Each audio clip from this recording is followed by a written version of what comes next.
two identical Porsches cross the block. Same spec, same miles, same color, same condition. One pulls a much stronger number, and the gap has almost nothing to do with the car itself.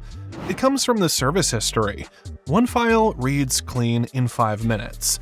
The other one sends buyers hunting through vague invoices and half-told stories, so the bids soften fast. That is what smart money understands. Maintenance is not just a running cost, it is a valuation lever. Dealer versus indie is not religion, it is a capital allocation decision. What you pay now, what protection that buys, and whether that choice helps or hurts you when it is time to sell. And on newer cars, one missed chance at a dealer continuity can be the difference between getting help on a brutal PDK repair and eating a bill that can crush value by around $15,000. So first, we need to get clear on what buyers are actually paying for. Start with a simple picture. Car A and Car B look the same online. Same generation, same miles, close enough. Same options most buyers want. But Car A has a clean stack of records, and Car B has vague invoices with shop names nobody knows. So Car A gets the strong number and Car B gets haggled down. Buyers are now paying extra because a folder looks thick. They are paying extra because one story reads clean in 5 minutes and the other one takes detective work.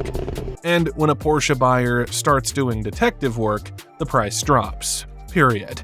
The service file is really about fear. Hidden cost, cut corners, and how much money the next owner may need right after the keys change hands. Porsche is never just transportation. It gets in your chest. But the second money gets serious, buyers stop listening with their chest and start reading with their calculator. That is why service history works like a trust asset. A clean file lowers friction. A vague file raises questions. No records at all, and buyers start building disaster budgets into their offers. A dealer stamp helps because it tells a different story. Recalls, campaigns, software updates, and scheduled service probably got handled on time. A known Porsche specialist can absolutely close that gap, and sometimes beat the dealer story, but only if the shop means something. PCA referrals matter. Renlist history matters. Track guys trusting a shop matters. Vehicle serviced means almost nothing. What fluid? Which parts? Genuine Porsche? OE? Aftermarket? If the paperwork gets fuzzy, buyers assume the owner either cut corners or hid the details. That is why the premium is not really for the stamp, it is for lower perceived risk. Buyers pay up when the due diligence is already done for them, and they discount hard when they have to guess. That discount is the idiot tax, and owners start building it into their own car the second the paperwork gets lazy. So now we get to the part where Porsche owners start arguing like it is politics. Dealer or indie? The smart answer is less emotional than that. Dealer service does carry real value, but only in the right season of the car's life. If the car is still under factory warranty, or still close enough to its original sale date that goodwill might matter, dealer records can protect you in ways an independent shop simply cannot. That matters most on newer cars because factory continuity still has teeth. A buyer looking at a late 991, 992, 718, or new Cayenne sees dealer history and assumes the car stayed in the Porsche system from day one. They assume recalls got done, campaigns got done, software work got done. They assume nobody cut corners on fluids, filters, coating, or service intervals. And there is another layer most owners ignore until something expensive breaks. Goodwill. Not warranty, goodwill. That is when Porsche helps with part or all of a major repair after the official warranty is gone. It does not happen every time, but when it does, it can change the whole math. Say a newer car gets hit with a nasty PDK problem outside warranty. Dealer continuity will not guarantee help, full stop, but it gives you a real shot at getting part of that bill covered. Miss that shot, and the hit can run around $15,000 between repair cost and the value damage buyers price in once they see a major transmission event on file. So yes, the dealer has real advantages. Access to factory bulletins, campaign visibility, module updates, control unit programming, clean digital records in the Porsche ecosystem. On newer cars, especially software-heavy cars, that matters because service is no longer just oil, filters, and brake fluid. It is also electronic housekeeping. But now we need the wallet check. Dealer money does not just buy Porsche knowledge. It also buys the building, the advisors, the loaner fleet, and all the overhead between you and the technician. And the spread can get ugly fast. One UK Cayman owner showed a Porsche Center quote for a minor service north of £1,500, while a specialist handled the service plus diagnostic work for about £300. In the US, dealer oil service can land anywhere from about $400 to $750, depending on market. And that is before you get into bigger line items like brakes, plugs, or suspension work. There is also a dirty little secret in dealership service departments. Your annual service is not always landing with the gray-haired Porsche wizard in your head, because routine work often goes to junior techs, while the senior people handle diagnostics and ugly failures. Then there is the communication problem. At a dealer, you usually talk to a service advisor, not the person under the car. So the dealer verdict is simple. Use the dealer with intent. Under warranty? Yes. For recalls, campaigns, coding, and newer car software issues? Yes. For strategic continuity on higher dollar cars? Yes. For every oil change, brake flush, and wear item forever? Probably not, because that is where the idiot tax starts to creep in. And before we move to indies, lock this picture in your head. Green flag, a dealer stamped 992 with clean digital history. Campaign work closed out, and dates that line up, so the buyer relaxes before the test drive even starts. Red flag, an out-of-warranty PDK car with a vague invoice that says trans invoice or gearbox checked, from a shop nobody knows, so the buyer starts building a 5-figure repair discount into the offer on the spot. On GT cars, one specific line item can kill the mood even faster, and we're coming to that in a minute. Once the factory safety net is gone, the smart money usually shifts from logo loyalty to technician quality. And this is where a real Porsche specialist starts earning trust. We need to be strict with that word, because an Indy is not just any shop with a German flag on the wall and a scan tool on a cart.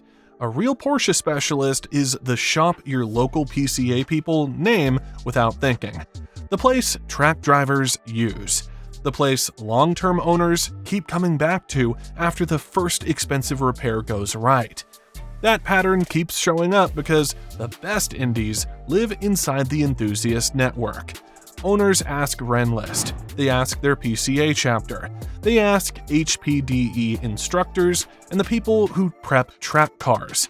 If someone trusts a shop with a car that brakes hard from 140 and lives at Redline, that recommendation means something.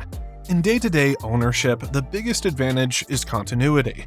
The same shop sees the same car over time, and that changes the whole game. A good specialist remembers the odd tire wear, the slight sleep at the water pump, and the PDK that felt a half step slower on cold downshifts than it did 6 months ago. Porsche problems often start as a pattern, not a warning light, and pattern recognition is where a specialist saves you money before the bill gets ugly. That gets even more important as the cars age. Knowledge tends to move downhill over time. Newer Porsche models stay concentrated at dealers first, then the knowledge spreads out as trained technicians leave, open their own shops, or join specialists for a better work setup. On older cars, Sometimes the best knowledge sits almost entirely outside the dealer network. Now, let's talk about the money.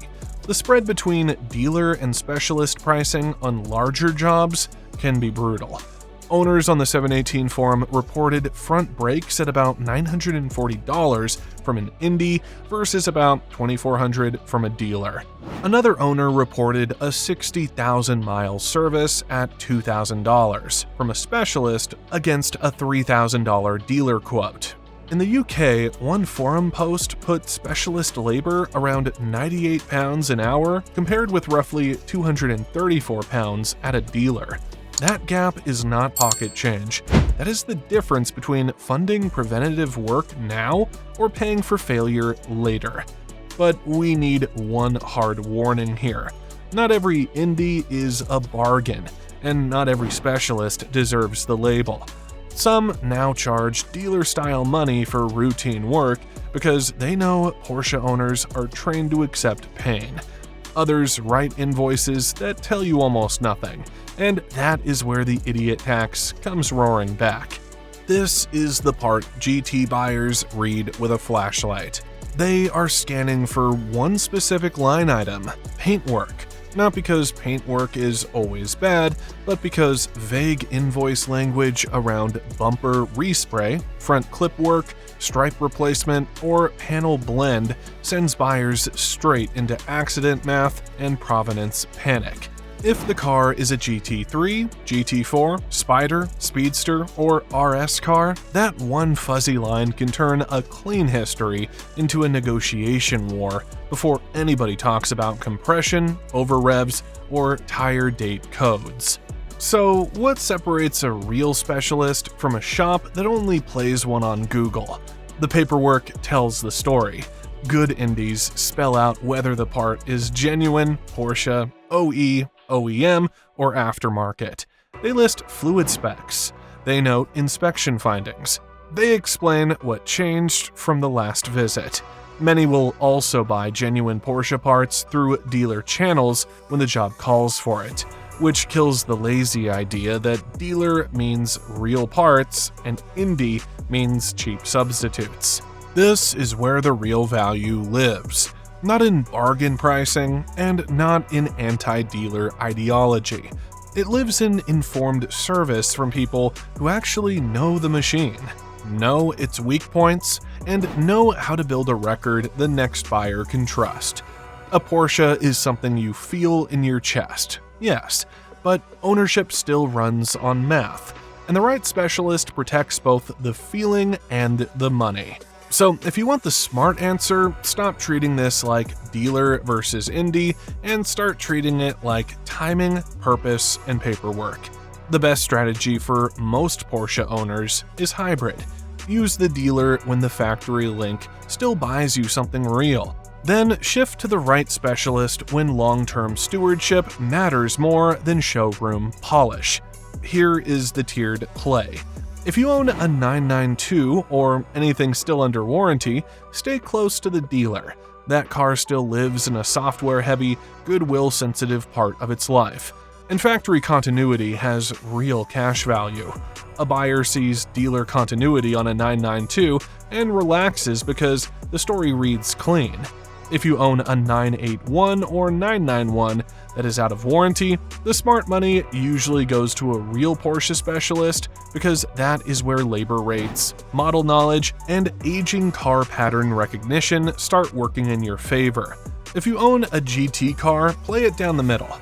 Use the dealer where provenance and factory continuity help the story, and use a known specialist where the work needs deeper mechanical eyes. GT buyers pay for history, but they also respect the right names on invoices, right up until they spot a fuzzy line item and start cutting numbers. Once the warranty window closes, the math changes. Fluid services, brakes, suspension work, leaks, coils, plugs, cooling parts, and all the little problems that come with real use usually belong with the best Porsche specialist you can find. You want the same eyes on the car, the same hands, and a shop that notices changes over time instead of just processing an appointment. That is how you avoid paying the idiot tax twice, once in service and again at resale. But the file has to stay clean no matter who touches the car. Save every invoice. Keep part numbers, fluid specs, alignment sheets, inspection notes, tire receipts, brake work, battery records, all of it. Build the history like the car is heading to auction next month, because one day it might. And if you're vetting an Indy, do not trust a nice website and vague 5-star reviews. Open Renlist and type the shop name into search. Then call the shop and ask direct questions. Do they have access to factory manuals? What do they use for diagnostics on modern cars? Will they document whether parts are genuine Porsche, OE, OEM, or aftermarket? A real shop answers those questions without getting defensive. So the hybrid play is simple. Use the dealer with intent. Use the specialist with discipline. Document everything like the next buyer is a prosecutor. That is how you avoid the idiot tax. Protect the feeling, protect the wallet, and keep the Porsche investment grade. The wrong shop does not just drain your wallet while you own the car. It can make your Porsche worth less the day you sell it. That is the idiot tax. Smart money does not pay dealer prices forever, and it does not trust random Indy invoices either. It buys the right history at the right stage of the car's life, because resale is not just about the Porsche you bought. It is about the paper trail you built.